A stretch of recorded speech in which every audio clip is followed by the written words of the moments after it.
Hello, everyone. Welcome to the Google Digital Garage. My name is Zoe, and I'm going to be your trainer today.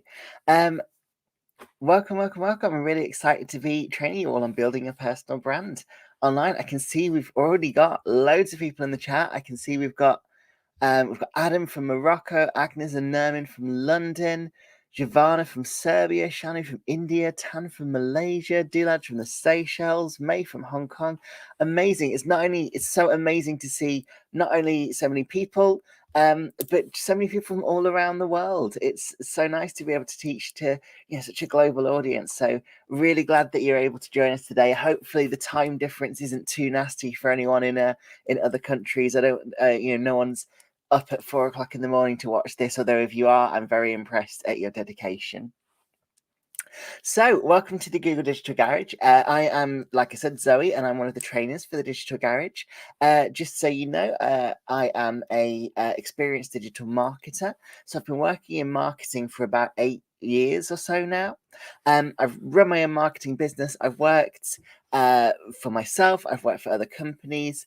And as a result, I've got a lot of experience with helping people build brands online. And what we're going to be talking about today is both your personal brand, but we're also going to think, how would that work for a company as well? So hopefully, you're going to be able to get a lot of good information about this, whether it's just you trying to get another job, or whether you are running your own business, or whether you're working for a company. So loads of great information here today. So I'm not alone, of course. So I'd also like to introduce Kirsty, who is our moderator for today. Now, Kirsty is going to be in the chat there. She's already said hello, and she's going to be in and out of that chat, talking to you all, sharing links, answering questions, and she's even going to be passing on some of the questions to me. We have got some question breaks today. We should have 3 question breaks, which means if you've got anything that you would like more clarification on, anything you're not sure about, anything at all that you want to know a bit more about, all you need to do is just pop it in the chat, ask Kirsty, and she will either answer it or she'll pass it over to me. And so we really love getting questions as well. So please do feel free whenever there's anything at all you would like to ask, just pop it in the chat. Just a few other things. Firstly, if you're having any trouble viewing the webinar, of course, if you're having any problems with picture or with sound, the best thing that you can do is just refresh the page. That usually fixes most of our issues. Failing that, you can always look in the bottom right-hand corner of the YouTube video. There's a little cog. If you click on that, you can adjust your YouTube settings, and that can fix some issues as well. And also, just so you know, we're running this as part of a broader range of digital garage courses. We do have loads of digital garage courses on our website. So if you're interested at all in learning any more, and we've got loads of really great information, all you need to do is pop onto that website and see what we have to offer. So let's get started with the session then. So today we've got 3 sections of the session and 3 main objectives. So the first objective is to understand your online presence and your personal brand. And understand, what is a personal brand? What is an online presence? And how do those things differ? Then we're going to look at how we actually practically go about building our brand online. And finally, we're going to look at a few tips and tricks that you can use to increase your visibility online, to just make yourself that little bit more visible to the people you're trying to reach. Just before we start, one more little bit of housekeeping is that we do have free one-to-one mentoring available from Google. Now, this is only applicable if you work for a small business or for a charity based in the UK. It is a UK-only scheme at the minute. But if that applies to you, you can sign up for a free one-to-one mentoring session at g.co/UK mentoring. And I'm sure Kirsty will be sharing that link in the chat as well. And that gives you a full hour with a Google Digital Garage trainer, just like myself, to talk through any issues that you're having, any problems that we can fix, anything you'd like to know a little bit more about. And we really do. We help out with anything that we can, from things like, Google Ads to Facebook marketing, to just, getting yourself set up with a website, things like that. So whatever we can help with, we will. So do check that out. Again, anyone who works for a small business or a charity based in the UK. Now we're going to start with understanding your online presence and your personal brand. So what I'd like to ask is, what is a brand? That's the first most important question, really, that we need to ask ourselves. We're talking about building a personal brand online, but what do we mean when we say brand? See if we can pop any answers to that there in the chat. What do you think a brand is? And how is that different from your sort of online presence? Malik said, what people say or think about you. Yeah, I like that as an answer. What people say or think about you, that's definitely part of your personal brand, isn't it? And that's what we're trying to alter. We're trying to alter what people say, what people think about us. We're trying to get people to think the right things about us, what we want them to think about us. Hasib said the brand is identity of a company. Brilliant. I love that. I think that works really well, actually, as a definition of a brand. Chama's gone, what makes you stand out? Yeah, I think what makes you stand out is another good example of what a brand is. Akash has gone with the purpose of existence, which is very dramatic. Certainly for a company, though, your brand is the purpose of your existence. What is a brand for us? Well, we would say a brand is it's what you do as a company that makes you different from your competitors, that makes you stand out, what makes you different. So quite similar to, so Chama said what makes you stand out, Hasib said the identity of a company. And like Malik said, it gives people, it talks about what people think about you. It's how we change what people think about us. It's how we stand out. It's what makes us unique. And did I just put it's the intangible value of something, of a product or a person? And yeah, you can absolutely have a brand as an individual. It's not just about products and companies. It's about who you are as an individual, and what makes you stand out, what makes you unique. So let's think about our online presence then. Let's start at the beginning with being online, because your online presence is absolutely everything that you do on the internet. And what does that encompass? What does that include? Well, your online presence is everything, every single thing on the internet that involves you. So it could be content that you have created. So, for example, if you've put a photograph on Instagram, if you've put a status on Facebook, if you've uploaded a video to YouTube, all of those things are content that you have created. Could be a blog that you write or a tweet that you send out. All of that is part of your online presence. But then it goes a little bit further than that. There's the content that you're tagged in as well.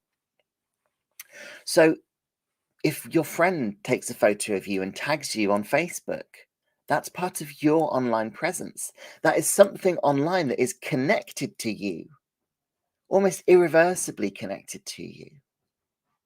So we end up with something as part of our online presence that we didn't create. And then there's even further, we can look at our internet activity. When we browse the internet, we pick up little bits of code called cookies. And those cookies just tell our internet browser, tell things like Google Chrome, for example, it tells it what websites we've already visited. And advertisers can use that to advertise products to you that meet your interests. So if you go on a lot of skiing websites, for example, you might get adverts for skis. And that's because those advertisers can use your cookies to identify what it is you enjoy. And this is also linked to your browsing history, your online purchases. All of that leaves a kind of a footprint. We sometimes call it a digital footprint. It's a kind of, it's not going to tell people everything about you. Just like if you were to leave a footprint in the snow, I might be able to tell your shoe size, the brand of shoes you like to wear, the direction that you're traveling. I'm not going to be able to learn everything about you from that footprint, but I'm going to learn some information about it. And it's the same online. Your internet activity tells us a little bit about you. Now, why is all this important? Well, it's because your online presence is part of your brand, isn't it?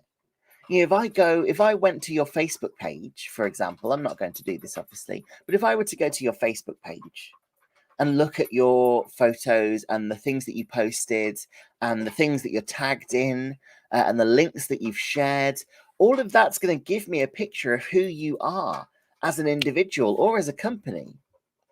So your online presence is kind of a brand, but it might be a brand that you've not got a lot of control over at the minute, or that you've not given yourself a lot of control over.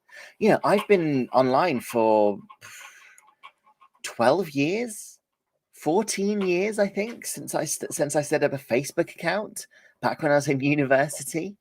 So 14 years ago, I was putting things on Facebook. Now, do you think those things that I put when I was on Facebook in university as a sort of 19-year-old, do you think they reflect who I am today? I would hope they don't. They reflect maybe part of who I am today, but they still don't tell the whole story of who I am and the brand that I want to give off. So if we want to use our online presence, if we want to have a concrete brand, we need to control our online presence. And here are a few ways you can do that. First of all, you can start cleaning up your online presence. So think about your privacy settings. And that's things like Facebook, Twitter, any kind of social network will have privacy settings that determine who can see what you post, who can see the content that's on your page. You can also use a few tools to delete old posts or even old profiles. Completely get rid of your Facebook profile if it's something that you don't use anymore and that doesn't reflect who you are. You can use third-party tools as well.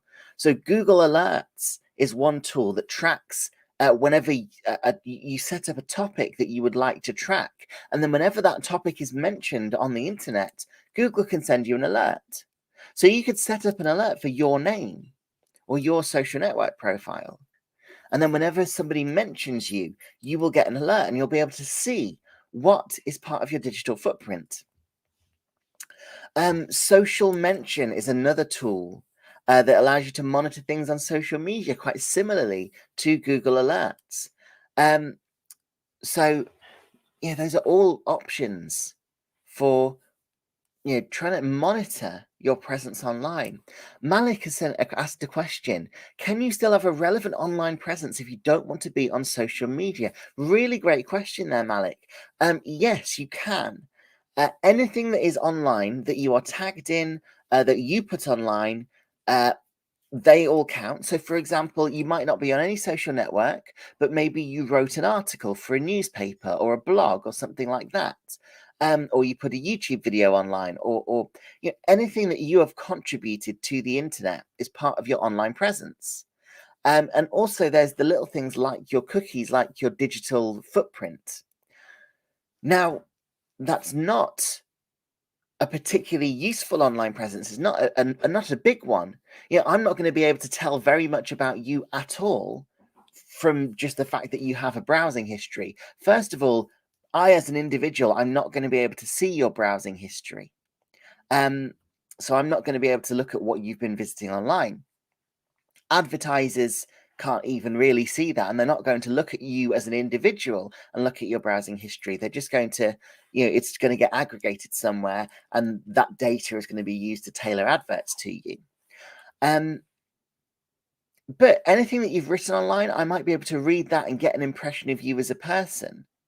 So there is still a way to have the online presence. You can still have it through blogging, through maybe YouTube videos, through producing content. However, it's going to be limited. It's going to be a lot harder to build that brand if you're not on social media. Nowadays, unfortunately, social media is pretty much a necessity for marketing.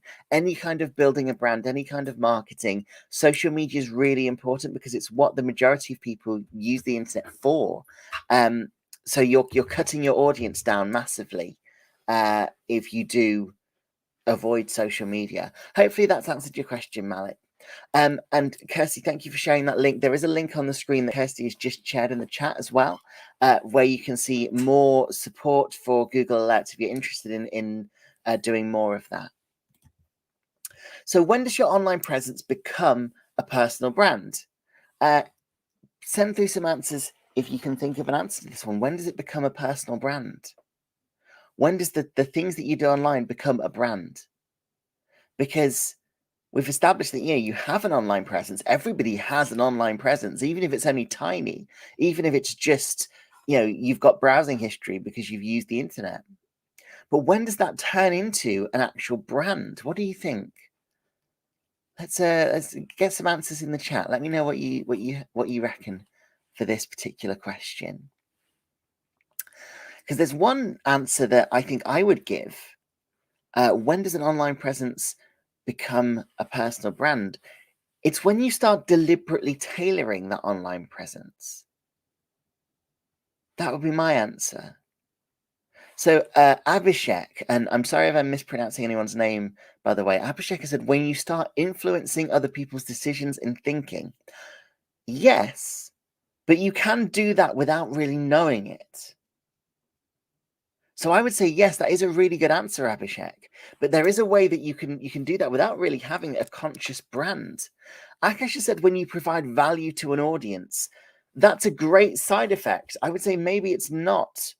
You can have a brand that isn't a very good brand that doesn't provide value, but that is what a brand should aim to do, Akash. So absolutely. SC said, when you sell yourself, yeah, I think that also counts when you're sort of consciously doing something. When people are becoming interested in us from Ruffer, that's the goal of creating a brand. But you can have a brand that people are interested in. And again, similarly to that, Chama has said, it's also when others start buying your product online. Again, that's the goal of a brand. So that is part of it, absolutely. But you can have a brand that people don't buy the products from. You have all given me really amazing examples of what a good brand looks like. But I think probably Abhishek and Hasib have both given the closest to what I would say is the right answer here. So Abhishek said, when you start influencing other people's decisions and thinking, and Hasib has said similarity or a pattern of posting. And yeah, those are parts of it. I think Mariana has answered the question fantastically.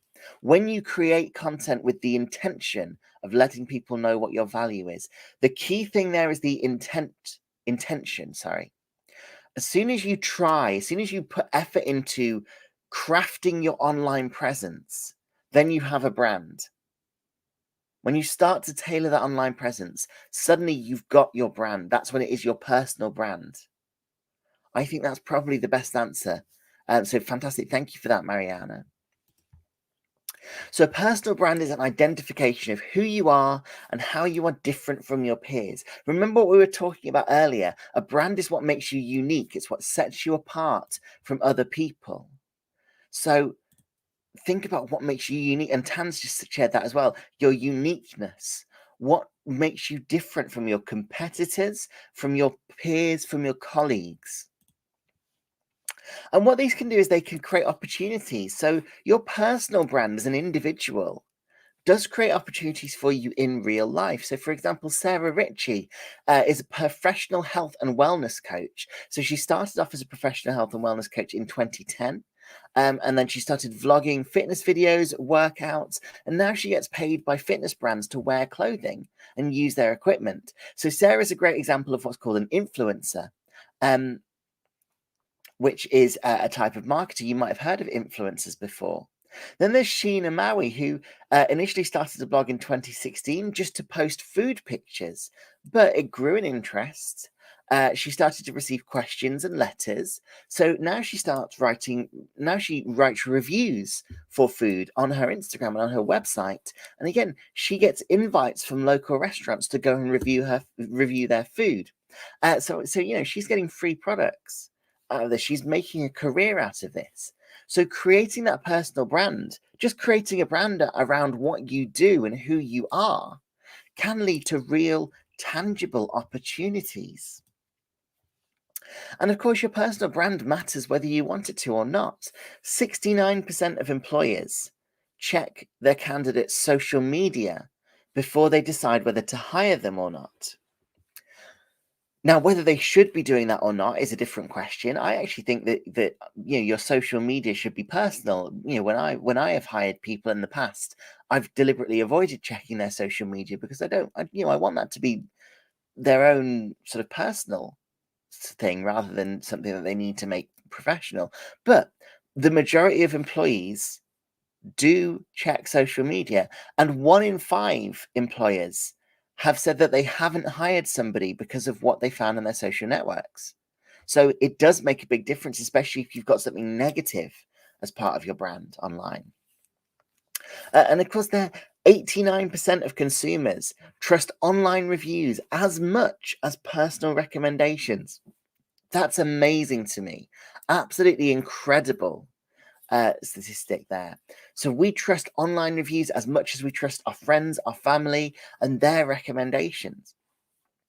So, the online content is really, really, really important. Sorry, I've given myself the hiccups somehow.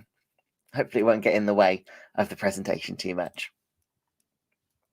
Now, in order to give a really great brand, it's a really good idea to have a goal. A goal, like it says there, it gives your brand a purpose and it helps you with a direction for it. Helps you decide what your brand is going to be. So let's look at some goals here. So, for example, here we've got Sarah Ritchie on the left. We've got Lean Fitness in the middle, and we've got Justin Cooper on the right. Now, all of these are personal training businesses, but have a look and think about what the different goals are. So we've got on the left there, we've got Sarah Ritchie, and what we've put here is satisfaction. If you can read that, I know the writing is a little bit small, but what she has put in her Instagram caption is Sarah Ritchie lifestyle at the Woodville Hotel boot camp consists of 3 grueling days of exercising like the trainer to the stars. Read our full review in the link in the bio. So she's saying exercising like the trainer to the stars, and she's advertising it as a grueling boot camp. But then she's looking very satisfied, isn't she? She looks like she's just finished a workout. She's really proud of herself. That's the emotion she's trying to convey. She's trying to push a brand that is fitness as something that's really satisfying. Yes, it's grueling. Yes, it's hard. But at the end of it, you get something really satisfying out of it. Lean fitness, we've gone with quality, professionalism. We've got personal training there and boot camps, and we've got some testimonials, but we've got a very professional looking website. So maybe for people who aren't sure, who are just getting started with personal training, they want to feel like they are in for a quality experience. They want to know that they've got someone, professional who they can trust. And that website is set up to provide that message. And then Justin Cooper, again, if you can see the pictures, I know they're a little bit small, but we've got pictures of a meal. We've got pictures of him with a boxer in the ring. We've got pictures of him kissing his presumably girlfriend or partner. All of this is giving credibility to Justin's brand, which is, the kind of personal trainer who can also be a mate, who can also be a friend, who's maybe a little bit more casual, who wants you to know a little bit more about his private life, making him a little bit more credible, maybe a little bit more relatable. And adding a goal to your LinkedIn profile is a great idea. So we've got here Fatima Allen. So she's fictional. We made her up, but this is an example of how her bio could be changed by adding a goal. So what Fatima has done, on the left is her original bio, which says regional sales manager as her job title. And in the about section, it says a sales focused individual who enjoys the dynamic atmosphere of working in a team. Brilliant. Okay. That's fair enough, but that's a little bit vague, isn't it? It doesn't tell you what she's looking for. It doesn't tell you what she wants or the kind of person that she wants you to think of her as. If we go on to the right, we see she's changed it to sales development leader, scaling global biz dev teams to deliver quality inbound and outbound pipeline to closers. And in the about section, it says sales development leader who is passionate about scaling global business development teams and empowering them to deliver quality inbound and outbound pipeline to closers. I'm also the founder and director of the hashtag SDR Secrets LinkedIn video channel, which provides success stories and top tips created for SDRs by SDRs. Now, I don't know what half of that says.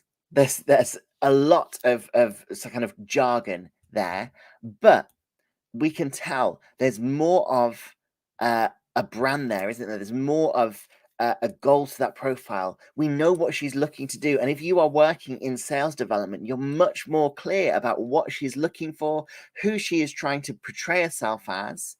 She looks more professional, more knowledgeable as well. She obviously knows what she is talking about. It shows that she takes initiative because she founded a LinkedIn video channel as well. So adding that goal really, really does make a difference. Now, popping over to questions. Malik shared a really good one. How to navigate crafting a personal brand without making it feel too much or too salesy? That's a really, really good question, Malik. It is important to be authentic and to think about how you relate to your audience in a way that isn't salesy, isn't to do with selling. I think a good thing to think about is just not posting, not providing content that is anything to do with sales. You think about what your audience would be interested in. If you are, let's say you're an electronics business and you're selling electronics, well, maybe your audience is going to be really interested in particular electronics reviews. Maybe they're going to be interested in new releases. Maybe you could share opinions on things. Maybe you could ask them questions as well. What do you think about this new release? Is anyone excited for the upcoming product? I don't know why I chose electronics. I've really got no idea about that. But so start chatting to them almost as if they're just people. They're just friends. That can be a good way of avoiding seeming salesy. However, it's a very complicated question. Hopefully the tips we'll be sharing today are going to really help with that. Hasib's asked, is it essential for a brand to convey some kind of social welfare message? It's not essential, no. It is useful though. Gen Z, so the youngest generation, and millennials as well, the younger people that you're going to be interacting with do like their brands to reflect their values on the whole. So, younger people, so people from sort of 18 to 25 years old, much more likely to buy from a brand that matches their values for things like environmentalism, social justice, things like the Black Lives Matter movement, things like that. So it does help to have some kind of social welfare message, especially if that's your audience, but it's not essential. You don't need it. Abdul's asked, I've got a Facebook account which is 15 years old. I don't have access to my account. How can I hide or remove the content? There is a tool called DeSeatMe. That's DESEAT.me. Kirsty, if you'd be able to share that link in the chat, that would be amazing. That does delete old accounts. It can help. So give that a try and see if that works, Abdul. Akash has said, is it possible to build a personal brand without showing your face? It is possible, absolutely. It is harder, but it is possible. Depending on the brand that you're trying to build as well. Some types of business, some types of content, really do want you to show your face. For example, if you're building a brand to get a job, to be employed, a lot of employers, if they're looking at your online personal brand, will probably want to see your face. They'll find it weird if it's not there. And also, if you show your face, you will be seen potentially as more trustworthy and more credible. So there are a lot of advantages to sharing your face, but it's not necessary. You can absolutely build a brand without doing that. And Warm Treacle has asked, does Google have tools to remove articles mentioning you without permission from search? There is something called the right to be forgotten, which means you can ask Google to delist certain articles. I'm not very familiar with it though. So if you search for the right to be forgotten, there is a way that you can request that that certain things get taken down. However, you do need to have a good reason for it, and you might have to appeal it. That you can't just, I don't think you have a right to just take articles down if you don't want people mentioning you, because it might be in the public interest. I think you have to argue that it's not in the public interest for those articles to be listed on search. But again, I'm not very familiar with that. I'm certainly not a legal expert or a lawyer in any way. So do search for the right to be forgotten and see if there's any way that can help. And then final question before I move on, Rita has asked, is the name the only brand, or can you have another name as a brand? You can have another name as a brand, absolutely. I stream video games on Twitch, which I won't get into that if no one knows what that is. But I have a brand as somebody who plays video games online, and that brand doesn't use my real name. I have sort of a nickname, and most people on Twitch, which is the website where people do that kind of video game streaming, they have they use a pseudonym. So you can absolutely use another name as your brand. And of course, if you're setting up a business, you can set up that business in any name as you like. The only reason to use your actual name is, again, if you're creating a brand in order to get a job or to get employed, that's usually you want to use your real name for that. So thank you for amazing questions, everybody. Thank you for those. I'm going to move on now because we're a little bit shorter on time than I'd like. So we're going to look at building our brand online. What can we do to build our brand? So first of all, we mentioned that having a goal is really useful. So now we need to decide, what is our goal going to be? And here's 3 good examples: finding new job opportunities, finding more followers, finding new clients. Those are all good goals to have. If you'd like to know a way of defining your goal, here's a way that you can think about it. Try and fill in the blanks for this phrase. I want to present myself online like blank because I want to blank. So, for example, I want to present myself online like a professional digital marketer because I want to get digital marketing clients to think that I'm professional enough to employ. That's a simple one. Because I want to gain more business would be a simpler way of putting that. And we can add more to that. I will know I have been successful when.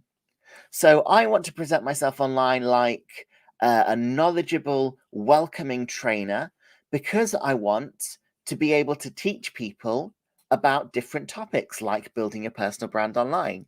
I will know I have been successful when I get 100 pieces of good feedback, people telling me that they learned a lot from my sessions. That could be a good way to define a goal. So think about what that would mean to you. What's your goal and how would you phrase that? And the more detail, the better. So instead of saying I want to find new job opportunities, we could say I want to find new job opportunities as a chef near Liverpool. And we can get into even more detail than that. I want to find new job opportunities as a sushi chef near Liverpool, or as a fast food chef, or as a Michelin-starred chef. And can you see how the way that you would broadcast yourself, the way that you would describe yourself online would be different for each of those? If you were trying to get work in a Michelin-starred restaurant, the way you present yourself online would be very different than if you were trying to get a job as a fast food chef or a chef in a really cool craft pub or something like that. Similarly, instead of finding more followers, we want to find more followers of oboe enthusiasts or followers of a particular topic or subject. Instead of new clients, we want clients who are going to buy a specific thing. And then we can learn more about who they are and what's going to appeal to them. And that means we need to think about our target audience. Who do I need to reach in order to make my goal come true? Who's going to be the people who are going to really respond well to my brand, who are going to want to know what I am selling? There's loads of different aspects of a target audience that we could look at. So think about what we want to do is build what we call a persona profile, which is a picture of the average member of your audience. So how old are they? What gender are they? Where are they located? Where are they located online? So maybe, okay, I would appeal most to 25 to 35-year-old women based in London who use Facebook. That could be the start of a target audience, couldn't it? But we can dig more into it. What do they like? What don't they like? What do they read? What newspapers do they read? What books do they read? What do they watch? What films, what TV programs? Do they play video games? Do they play tabletop games? Do they read comic books? Do they read recipe books? What media do they consume? What do they care about? What are their values? And of course, what do they spend money on? And we can build all that out into a target audience persona. So we can work out, right, who is our target audience? Who should we be trying to appeal to?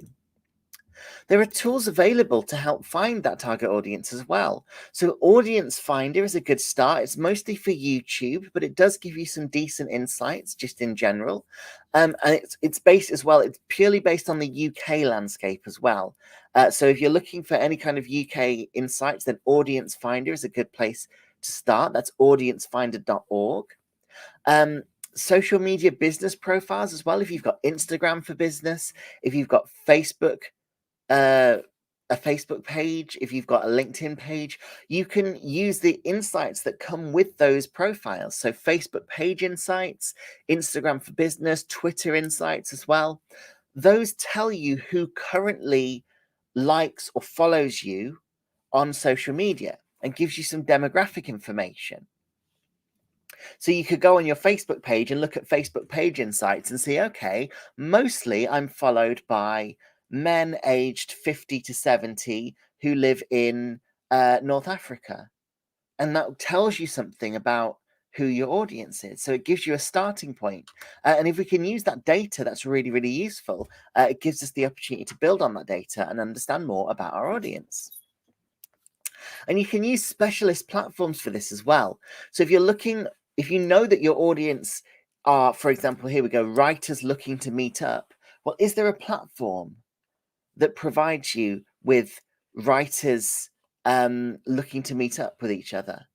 If you're looking to sell homemade jewelry, well, your audience is people who are looking to buy something homemade. There's a platform for that, which is Etsy or Not on the High Street, that already exists. So you've already got a built-in audience who are looking for brands like you. So you don't need to try and build that audience on a more general platform, for example. Now, here's a bit of an activity for you. Now we've got a good idea of who our audience is. We've got a goal for our brand. We need to think about what describes our brand. What I'd like you to do is I'd like you to pick 3 words from this list. And I want those 3 words to be the ones that describe your brand. Have a look and have a think. Which 3 words best describe your personal brand? So, for example, my personal brand, I would like to think that my personal brand is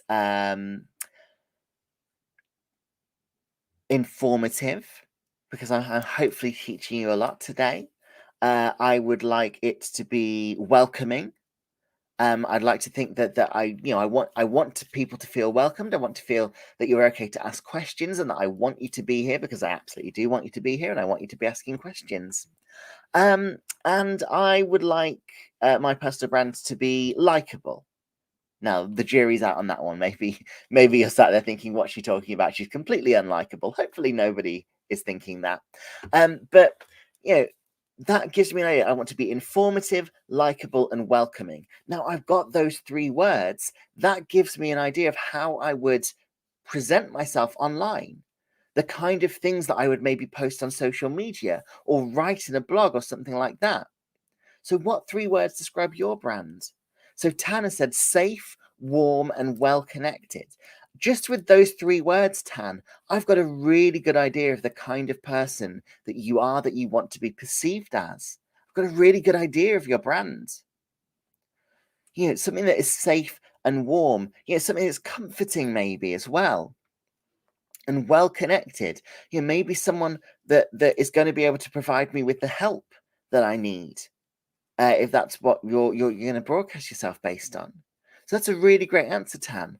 And again, we can see your brand just from those 3 words. Cham has gone with creative, expert, and fun. Again, brilliant. I already get a good idea of your brand. Dulaj has gone with efficient, supporting, and trendy. Again, brilliant. And again, I've got this idea, supporting, so you're providing me with help, but you're doing it efficiently. And you're trendy, you're staying up to date with the latest trends. I've got the idea that maybe, Delage, that you might, work with electronics or tech or social media or something like that. Power said authentic, intimate, and trustworthy. So yeah, someone that you can maybe chat to, someone that you'd be able to have a conversation with and you'd feel safe. Cham has changed it to creative, expert, and successful, no longer feeling fun, maybe. But no, it's important that you do, you tailor your brand and you think, right, is that still relevant to me? And Lawn Google, last one I'm going to look at before I move on. Informative, professional, and welcoming. Quite similar to my ones, actually, Lawn Google there. But again, you've gone with professional. So it's important that you are professional, that maybe a higher level business is going to be interested in what you have to offer because of your professionalism. So fantastic answers, everybody. Thank you for those. Brilliant work there. So the next step in creating your brand is to create a handle and a bio for your brand. So your handle is just your username. So on things like Twitter, Instagram, on platforms like YouTube, Twitch, if you use Twitch, sorry, I mentioned it earlier and now Twitch is on my mind. You will have a handle, and that is going to be your kind of brand name. So if you have a business, if you have a business name, you'll want your handle to be that business name as much as possible. Hopefully, there isn't another business with the same name as you. If there is, you might have to add an extra qualifier. So let's say your business is called, I don't know, Grey Duck, which is a song that I just listened to. So let's say your business name is called Grey Duck, and you sell shoes, and there's another business called Grey Duck that sells electronics. Well, you could call yourself Grey Duck Shoes, and that could be your handle, just to differentiate yourself and to make sure that if your particular handle is already taken, you've got an opportunity. If it's your name, you want to use your full name. So in Fatima's case, she's gone with Fatima Allen. If that was taken, so in this case, just Fatima Allen on its own is taken. So she's used an underscore, Fatima underscore Allen. That's a good idea. Or you could use your middle name, maybe Fatima S. Allen. Or maybe you could swap the words around. So maybe you could be Allen Fatima. What you don't want to do is use numbers. So you don't want to be Fatima Allen 1, 2, 3, 4, 5. When we see usernames with numbers on the end, we tend to think that they are bots, or they're spammers, or the low quality accounts. They don't look trustworthy to us. So avoid using numbers if at all possible. Then underneath that, we've got the bio, and let's look at that in a little bit more detail. So our bio is 3 sections. We're going to start off with the offer. What do we have to offer? In Fatima's case, we've got customer service manager from Manchester, interested in content marketing opportunities.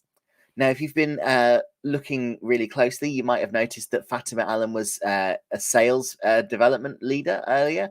We made her up. It's fine. She's got multiple jobs. She's fictional. In this particular fiction, she is a customer service manager from Manchester interested in content marketing opportunities. That's what she has to offer. That's who she is and what she has to offer you. She is a customer service manager and she can offer content marketing work.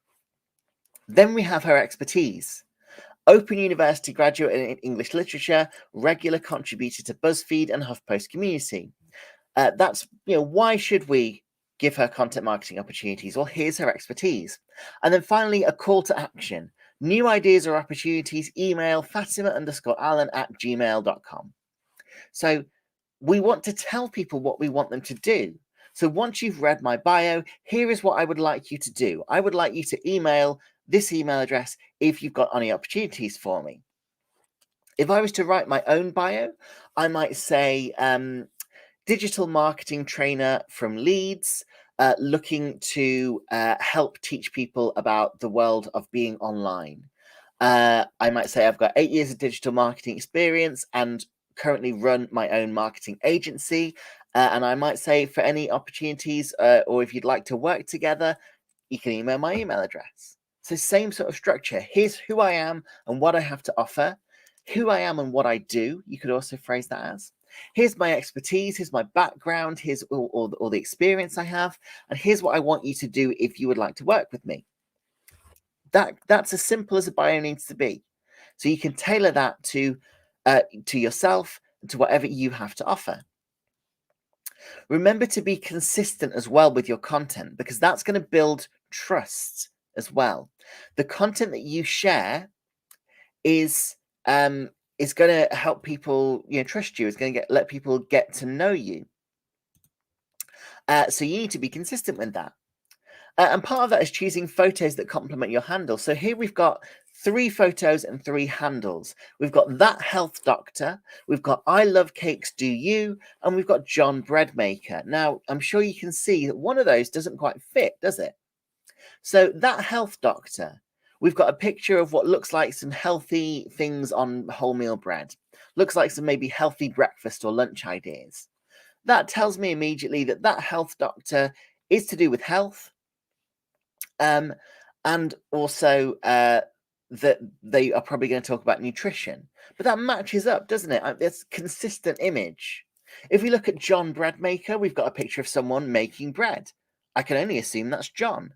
So the picture matches the handle. We've got John Breadmaker, and we know that this account is to do with making bread.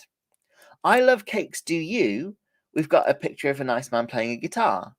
It's a lovely picture, but what does that tell us about the brand? Is he in a band called I Love Cakes Do You? Is he posting about cakes, but he just happens to like that picture of him playing his guitar? What's he actually selling? What's he doing? What is his brand? We don't know. So it would be good to have more consistency. Either change the handle so it's clearer that this is a music account, or change the image so it's clear that this is a cake-based account, or something completely different altogether. We don't know at this point. So an example here is Sheena Maui. We've got a relevant photo from her handle, from her Instagram account. We've got just a picture of her, and because it's her personal account, so we've got her name there. So it's a relevant handle. Sheena Maui is her name. And then we've got content reflecting her offering. We can see in her bio, we've got London vegan recipe creator. We've got a call to action to get my cookbook now. We've got find me on YouTube, which is another call to action. And then we've got content reflecting that offering. We've got pictures of vegan food. So it reflects what is in her bio. So we've got that consistency. And you can see that those images are similar. They have got similar framing. And they absolutely match with her brand. So it's your turn. When you leave this session today, I want you to think about what your handle is going to be and what your bio is going to be. This is a really good sort of homework exercise to do. Think about the skills, the strength, and the experience you want to highlight. Think about what your audience is going to be the most interested in, and then write your bio. Give yourself just 4 minutes and try and make your bio no more than 280 characters long. And the reason why we're restricting you, first of all, we're restricting that 280 character bio because that's the limit you've got on things like Twitter. So it's important to try and fit everything into that small character count. But also, by giving 4 minutes to write your bio, what you're doing is you're forcing yourself to focus on what's the most important aspects of your brand. So give that a go after the session. It's a really, really useful tool there. So we've got our next question break, and I can see we've got some. So Ruffer has asked, how do we avoid plagiarism for our personal branding if we're in the same industry? It's a good idea to Google. If you've got, again, if you're thinking, right, my business is going to be called Mug of Coffee Marketing. I've got a mug of coffee in front of me. That's why I'm thinking about that. So yeah, if you're thinking about Mug of Coffee Marketing, and there's another brand called Mug of Coffee, well, first of all, Google Mug of Coffee Marketing. Google the brand name and your industry and see if there is another brand that comes up with that. If there is, you might need to change your brand name. You're allowed to have the same brand name as another company if you're in completely different industries. And then think about your imagery, the way that you broadcast yourself. As well. So try and make sure that you're standing out. Remember, you're focusing on what makes you unique, and there are absolutely going to be some things that makes you unique. So definitely think about that as a way of managing plagiarism. I can see we've got some more conversations in the chat. Chairman said, can your call to action be a lead magnet like a freebie, or should you just have your contact details? It can absolutely be a lead magnet. Whatever you want people to do is your call to action. So if you want people to download your lead magnet, brilliant, then that's your call to action. You want people to go and do that. If you want them to visit your website, put your website link in your bio if you're able to do that, depending on the website that you're using. Cham has also asked, can you have your handle photo of yourself as a normal headshot? Yeah, of course you can. If that is your personal brand, if you're comfortable doing that, a nice picture of just your head, just your face, is a really good picture of your brand. It matches up with, it shows people that there's a personal face behind your brand. You could stylize it if you want to stylize it. Some people, use cartoon images or something like that. But yeah, any picture that matches you and who you are could be a good option. And then Dulaj just said, any difference in the performance of verified and normal accounts? It depends on the social network, Dulaj. Verified accounts on Twitter, some people say they do better. I don't actually know if there's any concrete data on it. Certainly they're seen as more sort of trustworthy. So people are more likely to retweet things from a verified account, more likely to sort of believe what they're saying because they have got that verification. But I'm not sure what the difference is in performance. I don't know if there's any data there. So I think that is all of the questions I can see. So let's move on to the final part of the session, which is increasing your online visibility. So let's look first of all at LinkedIn. How do we make ourselves more discoverable on LinkedIn? First of all, complete your profile, and anyone who's used LinkedIn will be able to see that you always get sort of notifications from LinkedIn asking you to complete your profile and telling you what there is left to complete. Make sure you're giving and requesting recommendations, endorsements, things like that, and link your other social media profiles to your LinkedIn profile as well. Basically, use the platform for all that it's able to do. By making the most use out of your LinkedIn profile, you're going to be able to become all that more discoverable and get people to sort of see you and find you a lot easier. Tips for growing your network. Now, this is on LinkedIn, on Facebook, on Twitter, on any social network, or just on your website. First of all, post really good content. I know that seems obvious, but it's much better to write your own content rather than sharing other people's blogs. Try and think about what value your content could add to your audience's life. So think about what they would be really interested in, what they would want to read or watch or view or listen to. That could be a podcast, it could be a video, it could be a blog article. Think about what they are going to want and try and create that for them. Try and connect with your audience, respond to comments if you get any on social media, talk to your audience, ask them questions. If you're putting something on Facebook, always think, can I phrase this as a question?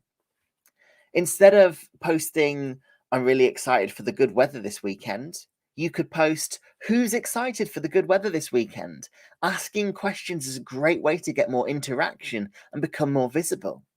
Be consistent with what you post, and also when you post it, try to set a regular schedule for yourself on social media. So you're posting once a week or twice a week, or more. Maybe you can manage once a day or up to sort of 10 times a day, but try and be consistent with that. And post regularly as well. Try not to leave too much of a gap between posts. Maybe post every Monday and Thursday or something like that. So people are getting your content on a consistent basis. Again, make sure you're interacting with other people. It's not just a one-way street, it's a two-way street. So like and react to other people's pages, to their posts, and to their comments on your page as well. But make sure you're going on other people's pages looking for relevant content. Use images, use videos.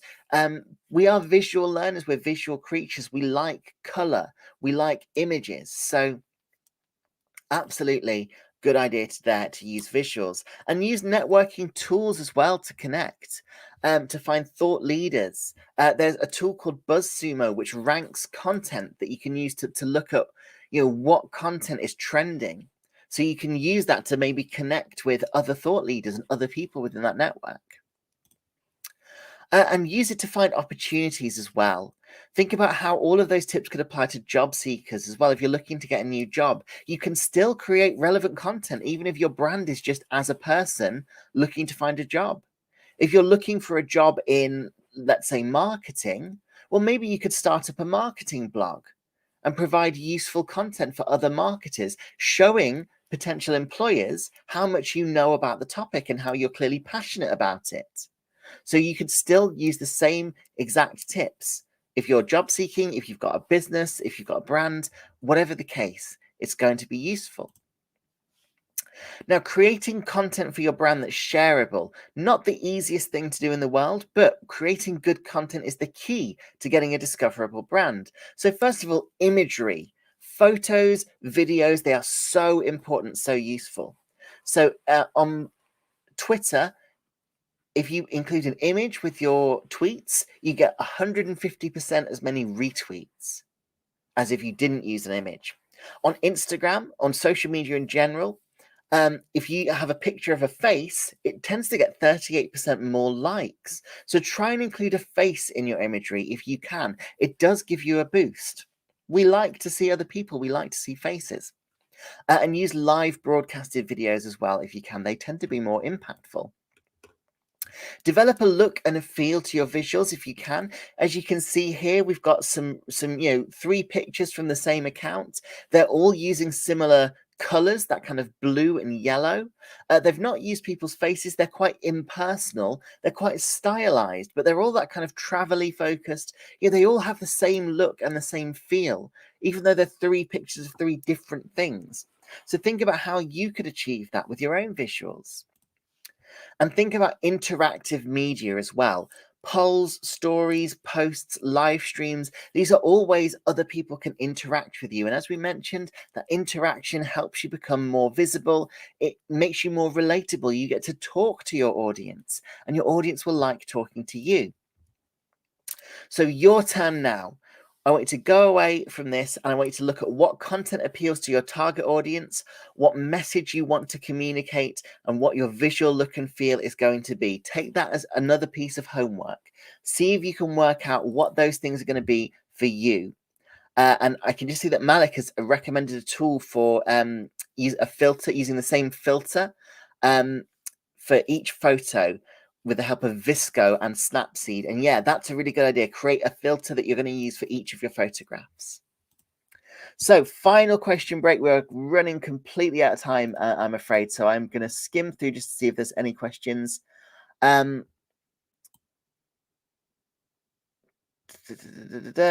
I can't see many. I can see that Malik has recommended some books. This is Marketing by Seth Godin is a very good one. I can recommend that as well. I've not read The Content Trap by Bharat Narendra Anand. Kirsty has recommended Content Strategy for the Web by Christina Halverson.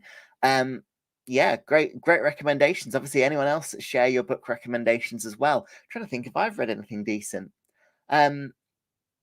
Nothing to do with marketing, I'm afraid. I am reading a lot of I'm currently reading The Conquest of Bread by Peter Kropotkin, which is a really, really good political book if anyone is interested in that. But I can't think of any content marketing books that I could recommend, so I won't. So brilliant. We are running out of time, so there's still time if anyone has a last question that they want to get in. But next steps for today, if there's anything that you take away from today, I want it to be first of all, that you've got the confidence to create your own personal brand.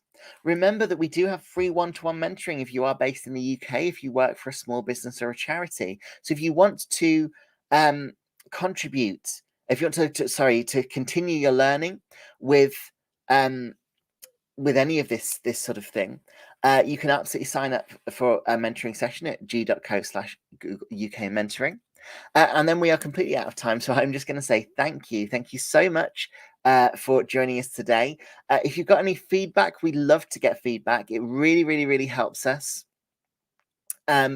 You can use the link there on the screen, goo.gul/digital garage feedback. Let us know how we did today. Again, it's really helpful. It's really useful for us, and it lets us make this session all the better. And, it's always nice to hear good things. Obviously, if you've got bad things, please share them as well, because we want to be able to use that to improve ourselves. So thank you, everybody, for joining us. Thank you, Kirsty, for being an amazing moderator.